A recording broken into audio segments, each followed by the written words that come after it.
Bonjour et bienvenue sur cette réflexion sur l'intégrité.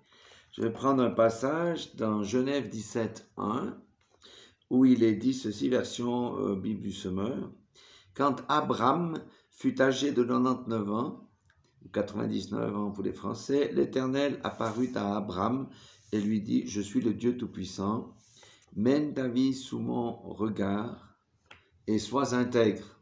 Alléluia. Avant d'arriver à l'intégrité, il y a plusieurs choses ici qui sont hyper importantes. D'abord, il s'adresse à Abraham. Et c'est dans ce chapitre qu'il va changer le nom de Abraham en Abraham. Alléluia. Et c'est ce qu'il va faire. Et nous allons décortiquer ça un petit peu en 2-3 minutes. Donc, il a changé de nom Abraham à Abraham. Quelle est la signification pour vous? C'est la nouvelle naissance.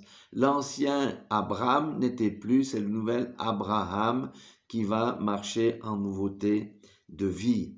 Et c'est parce qu'il a changé le nom de Abraham en Abraham qu'Abraham a pu vraiment rentrer dans cette destinée et prendre possession de ses promesses, notamment la venue au monde de son fils Isaac qui devait être son héritier. Donc ça nous dit que si quelqu'un n'est pas né de nouveau, il ne peut pas accomplir la volonté de Dieu, ne peut pas entrer dans le royaume de Dieu, ne peut pas accomplir sa destinée ou la volonté de Dieu. Notez aussi qu'un peu plus loin dans le livre, là, si vous allez regarder, Dieu a changé le nom de Sarai en Sarah. Amen. Alléluia. C'est un type vraiment de la nouvelle naissance. Maintenant, il y a quelque chose qu'il a dit, je suis le Dieu Tout-Puissant. C'est clair, il réaffirme, et c'est dans ce chapitre que le Seigneur rappelle l'alliance qu'il avait faite avec Abraham et qu'il va la sceller et qu'il va mener à bien. Alléluia. Notre Dieu, c'est le Dieu Tout-Puissant. Ça veut dire que nous entrons en alliance avec le Dieu Tout-Puissant. C'est pas un Mickey, c'est pas une théorie, c'est le Dieu Tout-Puissant. Ça doit booster notre foi. Mais la chose qui est importante ici, dans cette partie, c'est qu'il dit mène ta vie sous mon regard et sois intègre.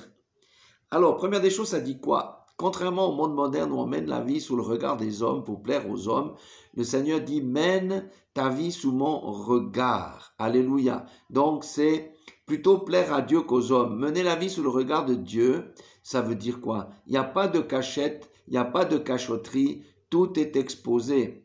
Et lorsqu'on comprend que l'on mène notre vie sous le regard de Dieu, la crainte de Dieu s'empare de nous.